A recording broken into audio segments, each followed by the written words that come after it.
Today, we're diving deep into something that happens millions of times a second, right on the screen in front of you. We're going to follow the incredible journey of a single pixel, seeing how it goes from just a bunch of numbers into a piece of a photorealistic world. You know, the famous painter John Constable hit the nail on the head centuries ago. He said, "Let the form of an object be what it may, light, shade, and perspective will always make it beautiful."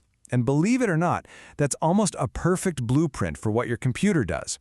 It juggles those exact same three things: the shape, the light, and your viewpoint, to build the amazing images we see every day. I mean, seriously, look at this. We see stuff like this in games and movies all the time and just take it for granted.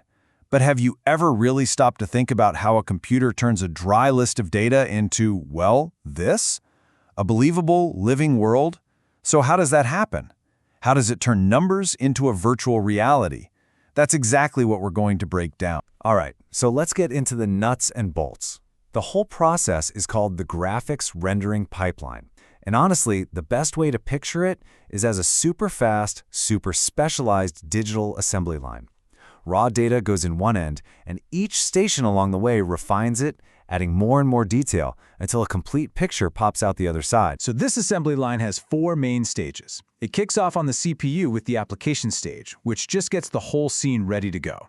Then it hands everything over to the GPU for geometry processing. That's where all the 3D shapes are built. After that comes a really clever step called rasterization, which basically squishes those 3D shapes into the flat 2D pixels your screen understands. And finally, pixel processing, where every single one of those pixels gets its final perfect color. For this explainer, we're really going to focus on those two big GPU jobs, the geometry and the pixels. Now, to make this assembly line work, you need two totally different brains, the CPU and the GPU. The CPU, your computer's main processor, is like a handful of brilliant managers. They're incredibly fast and can tackle any complex problem you throw at them, but they handle tasks one by one. For graphics, though, you need an army. That's the GPU. It's a specialist. It has thousands of little workers, or cores, all doing the exact same simple job at the exact same time. It's this massive parallel approach that makes real-time graphics even possible. Okay, so let's start at the beginning of the GPU's job. Geometry. Before you can paint a picture, you need a canvas. Or in this case, you need to build the actual 3D sculpture of the world.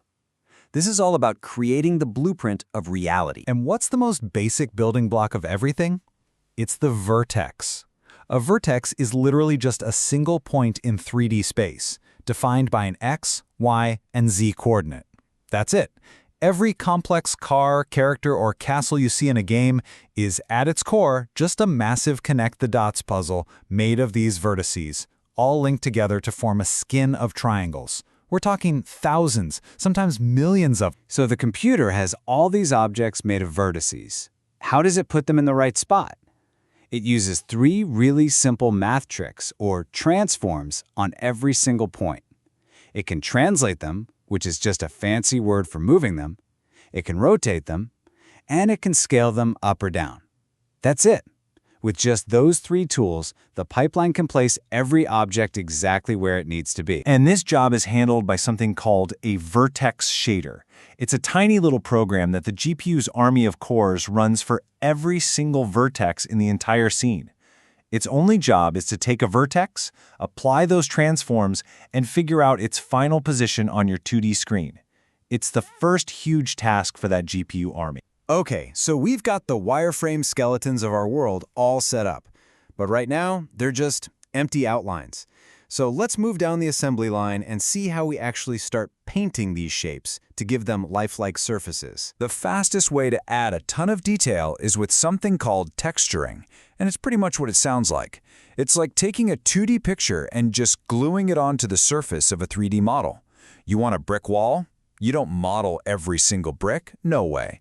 You just take a picture of bricks and wrap it around a flat rectangle. It's a super powerful and efficient illusion. The program that does this, and a whole lot more, is the pixel shader. If the vertex shader was the architect building the structure, the pixel shader is the master artist painting it. It's another tiny program running on the GPU, but this time it runs for every single pixel that an object takes up on your screen. Its whole purpose in life is to figure out the final exact color for that one tiny dot. But a modern pixel shader is way more sophisticated than just slapping on a texture. It calculates the surface's true base color, its albedo. It figures out how rough or smooth it is, think matte paint versus polished chrome. It determines if it's metallic or not. And it can even use a crazy trick called normal mapping to fake incredible detail, like bumps and grooves, on a surface that's actually perfectly flat. It's all these things combined that give a material its unique look and feel. So we have shape, we have color, we have texture, but our world still feels a little fake. It looks flat. To really sell the illusion, we need light. And the most basic, most important thing light does is create shadows. Shadows are what ground objects and give them a sense of weight and volume. So how on earth does a computer figure out what's in a shadow? It uses a really clever hack called shadow mapping. The big idea is to pretend you are the light source. The GPU quickly creates a special image from the light's point of view. But this image doesn't store color. It stores depth, just a number representing how far away the first thing the light hits is. Here's the play-by-play. First, you generate that shadow map from the light's view. Then you go back to drawing the scene from your normal camera view. Now, for every single pixel you draw, the GPU does a quick check. It asks, how far is this pixel from the light? And compares that to the distance stored in the shadow map. If the pixel is further away, it means something is in the way. Boom! It's in shadow. And the impact is just night and day. Without shadows, everything looks wrong. Objects feel like they're floating, disconnected from each other. You can't tell where anything is. But the moment you add shadows, it all just clicks. Suddenly there's depth, there's volume, there's a sense of place. The world feels connected and real. But those simple, hard-edged shadows, that's just the start. To get to true, jaw-dropping realism, we have to go even deeper. We have to start simulating the actual physics of how light works in the real world, specifically how it bounces all over the place. And that brings us to what many consider the holy grail of real-time graphics: global illumination. See, this isn't about the light that shines directly from a lamp onto a floor. This is about all the indirect light, the light that hits the floor, picks up some of that color, and then bounces up to light the underside of a table.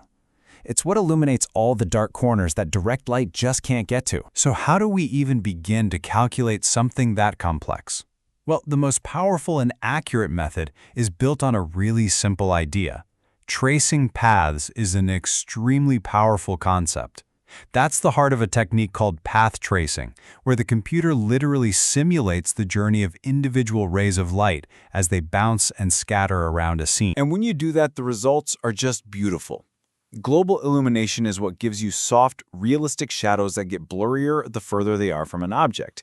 It creates color bleeding, that subtle effect where a bright red wall will cast a faint red glow on the white carpet next to it. And most importantly, it lights up all those nooks and crannies, creating a world that feels incredibly rich, vibrant, and alive.